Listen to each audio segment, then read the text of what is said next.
Gold mining isn't just about machines, dirt, and sluices. It's about secrets, rivalries, and gambles that can make or break dynasties. And what you're about to witness is the boldest move ever made in the Yukon. Kevin Beets, long overshadowed by his father's towering empire, is about to attempt the unthinkable, outsmarting Tony Beets and pulling millions in gold right under his nose. Before we dive in, make sure to like this video and subscribe. It helps us keep uncovering the untold battles of the Klondike. It began with papers most people would have tossed away. Forgotten geological reports from decades past, smeared with coffee stains and dust, left abandoned in the back of a filing cabinet. Tony Beets himself had dismissed them years ago, calling them junk science not worth diesel. But Kevin, unlike his father, looked closer. The reports spoke of strange anomalies, magnetic irregularities, faint disturbances in the soil that suggested something deeper. Buried far below the glacial rock, invisible to the naked eye, could lie a jackpot Tony had missed. Kevin didn't announce his discovery. He knew better than to challenge Tony head-on. Instead, he presented the idea as nothing more than a quiet experiment, an academic side project, harmless and unthreatening. But behind this mask, Kevin's ambition burned. He quietly built his own strike team. Trusted workers who had grown tired of Tony's iron-fisted rule. Men who longed for a chance to prove themselves beyond the shadow of the Beets empire. Together, they would risk everything. Kevin wasn't just after gold. He was after legacy. His future, his pride, and his very name rested on whether this secret gamble would succeed. Whispers began almost immediately. The Beets camp is a family, but it is also an empire, and empires thrive on gossip. Workers started muttering in the cook tent. Kevin was breaking rank. Kevin was wasting fuel. Kevin was setting himself up for disaster. Tony, larger than life and louder than thunder, wasted no time mocking his son in front of the entire crew. "Dreamer without guts," he called him, a boy still playing minor in a man's world. The laughter stung, but Kevin did not flinch. He watched, he listened, and he vowed in silence he would beat Tony not by force, but by precision. The camp began to fracture. Some of the veterans, men who had mined with Tony for years, stayed loyal to the king of the Klondike. But others, quietly, carefully, started drifting toward Kevin's side, drawn to the calm, calculating fire in his eyes. A dynasty that had stood united for decades was becoming a powder keg, and all it needed was a single spark. That spark came from a map, old, weather-stained, its edges torn, its lines faded from years of neglect. Kevin found it buried under a pile of outdated records. At first glance, it looked worthless. But then he noticed the bends, the strange curves in the tributaries marked with tiny symbols. To anyone else, they were random scratches. To Kevin, they were coordinates. He laid the map beside modern LiDAR scans, overlays of the land stripped bare by laser imaging. Suddenly, the truth emerged. Hidden bedrock traps, invisible to heavy machinery, had been sitting untouched for decades. The journals of long-dead miners added to the mystery, speaking of gold that sinks deeper than tools can reach, as if the earth itself was guarding a treasure. Kevin's pulse quickened. For years, Tony had mined around this formation, ripping the land bare, convinced it held nothing. But Tony had been wrong. Beneath the ground lay one of the richest jackpots in Yukon history, waiting for the right set of eyes to see it. Kevin rolled the map tight, wrapped it in oilskin, and tucked it away. No one else could know. Not yet. If word leaked, if Tony even caught a whisper of this, the Beets camp would erupt in open war. Kevin had uncovered the key to outsmarting the king of the Klondike. And this was only the beginning. That night, he acted. Plans drawn in secrecy came alive under the Yukon moonlight, where the mining camp looked like a graveyard of silent machines, but pulsed with hidden intent. In the shadows, Kevin Beets orchestrated something entirely different. While the rest of the crew slept, his loyal strike team moved equipment across the frozen mud like phantoms. Engines were started in short bursts, muted by custom-built mufflers and shrouds that made excavators hum like generators left idling in the cold. Shovels were carried under tarps, and sluice boxes were rolled into position one bolt at a time, hidden under piles of scrap wood. By day, camouflage screens of lumber and tarps disguised the operation, blending into the tree line as if nothing stirred there at all. Kevin's men knew one mistake, one wrong sound, one slip of light, and Tony would storm in and shut them down before a single ounce was recovered. But instead of fear, the secrecy gave them purpose. Every shovel of dirt wasn't just labor, it was defiance, a rebellion waged in whispers against the king of the Klondike himself. Fuel was the hardest problem. Tony tracked diesel like a banker, tracked coins, and every drop unaccounted for raised questions. Kevin rerouted deliveries with cunning precision, logging fuel slips as maintenance orders under Tony's own name. Trucks appeared at odd hours, filled to the brim, then vanished into the night while official records told a different story. To anyone checking, it looked like Tony's own excavators were guzzling down the extra fuel, not Kevin's hidden fleet running under cover of darkness.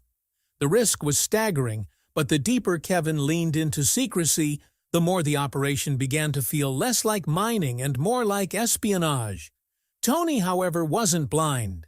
The empire he built had taught him to smell weakness, and it wasn't long before the scent of smoke reached his nose. Fuel reports didn't add up. Barrels were emptying faster than they should, and invoices carried inconsistencies too small to be coincidence. At first, Tony thought it was sloppy bookkeeping, but when he confronted workers, their eyes darted and their excuses cracked under the weight of his glare. "Somebody's wasting my diesel," he growled, his voice carrying across the camp like thunder rolling through the valley. Tony's suspicion hardened into action. He sent drones into the air, their buzzing wings scanning the dark valleys for unauthorized digging. He appeared unannounced at odd hours, stomping through the mud, helmet lamp blazing, demanding to see machines fired up on the spot. His inspections became legendary. One worker swore Tony checked the oil on 3 bulldozers at 2 in the morning just to catch Kevin off guard. And when he still found no answers, Tony turned to surprise patrols, barging into sectors where Kevin's men worked by day and flipping fuel logs in front of their faces. Kevin had expected this. He knew his father too well not to. Decoy trucks became his shield. Empty rigs sent rattling down muddy trails, headlights visible from miles away, carefully designed to draw Tony's eye in the wrong direction. The real work continued elsewhere, quiet and hidden, like veins of gold flowing just out of reach. It was no longer a simple mining job, it had become a chess match. Tony moved pawns in the form of spies and drones, while Kevin countered with feints and illusions, every decision calculated as if the Yukon itself were a game board with millions at stake. Each night added another layer of tension, another gamble against discovery, but Kevin's conviction only deepened. This wasn't just a contest over dirt. It was a battle for control of the Beets legacy. Then, one night, the sluices roared. What had been theory, risk, and whispered planning turned into shimmering reality as the first run of pay dirt churned through Kevin's modified machines. Under the dim glow of lanterns, thick streaks of yellow flashed beneath the mats, heavier, richer, brighter than any of them had dared imagine. A hush fell over the crew as the concentrate trays filled, nugget after nugget piling against black sand, sparkling like stars caught in earth and water. When the weigh-in came, even Kevin's steady hands trembled. Nearly $2 million worth of gold, nuggets, flakes, and dust, gleamed back at them. Richer than Tony's best recent runs, richer than anyone expected. The camp nearly erupted in cheers, men pounding backs, eyes wide with disbelief, but Kevin's voice cut through the noise. "Silence! Not a word leaves this place." He knew the danger. One whisper, one brag, one careless story over morning coffee, and Tony would descend on them like a storm. The gold was carefully sealed in steel crates, welded shut, and buried beneath stacks of unused equipment where even Tony's sharp eye wouldn't notice. Workers walked back to camp the next morning with straight faces, pretending fatigue from routine shifts while carrying the memory of glittering trays burned into their minds. Kevin lingered at the sluice, staring down at the mats long after the crew dispersed. For the first time, he had proof, physical proof, that his instincts were sharper than Tony's brute force methods. Proof that his father's arrogance had blinded him to fortune, sitting just below the surface. Kevin felt the weight of the crates hidden in the yard, the pressure of loyalty and secrecy binding his men together. The rebellion was no longer just an idea. It had teeth, and it gleamed gold. The king of the Klondike had been outplayed, and he didn't even know it yet. But triumph came with a shadow. Every ounce pulled from the hidden cut carried risk, and moving it meant leaving traces. Trucks had to roll, loads had to shift, and no camouflage could fully erase the scars of heavy tires in Yukon mud. Kevin knew it was only a matter of time before fate tested his luck. That test came sooner than expected. Mud tracks in the Yukon are as good as fingerprints, and for one terrifying moment, Kevin thought his secret would be exposed by nothing more than tire treads. A loaded truck, hauling pay dirt from the hidden cut, almost slammed into Tony's convoy head-on. Both drivers skidded to a halt, headlights slicing through the dark, engines growling like beasts facing off. For seconds, that felt like hours. The crews locked eyes across the mud. If Tony had followed the trail back, the entire operation would have been unmasked. Kevin's men scrambled in the night, erasing tracks with shovels, dragging tarps, even throwing loose gravel to scatter the marks. It was a desperate cover-up, and the danger hadn't passed yet. Hours later, a burst water hose sent a geyser of sludge spraying across the ground, straight toward the patrol route Tony had chosen that night. Kevin lunged forward, barking orders, and men dove into the muck, scooping with their bare hands, shoveling mud back into trenches before Tony's bootsteps reached the bend. From the ridge above, Tony's flashlight beams swept across the valley like a hunter searching for prey. Every sound seemed amplified. The clang of metal, the hiss of water, the thump of mud. Kevin froze, pulse hammering in his ears, as Tony's light paused on the very patch of ground his crew had just disguised. One more second, one more glance, and everything would have been over. But then the beam shifted. Tony grumbled, and his silhouette vanished into the night. The next day brought no relief. Tony's excavator crawled across the valley, its bucket tearing into earth alarmingly close to Kevin's secret vein. Each drop of gravel from Tony's machine was a thunderclap of doom. If his bucket bit just a few yards deeper, he would strike the hidden channel first, and Kevin's gamble would be exposed as theft in his father's eyes. Kevin had no choice. He shut everything down. Machines fell silent, sluices went dark, and men crouched in the shadows, holding their breath as Tony prowled near. The valley was so quiet the only sound was the distant groan of metal. "We're one mistake away from losing everything," Kevin whispered, voice so low it was more prayer than warning. The mistake came not from Kevin but from Tony himself. One evening, Tony stormed into Kevin's sector, mud flying off his boots, rage burning in his eyes. "What the hell are you doing here?" he thundered, accusing Kevin of theft, mismanagement, and lies in front of the men. His voice cracked across the valley, raw with suspicion. Kevin, standing calmly by the sluice, met his father's fury with a mask of composure. He spoke of sluice redesign experiments, half-true technical tests, meaningless to Tony but plausible enough to muddy the waters. For a moment the camp was still, everyone waiting for Tony to explode.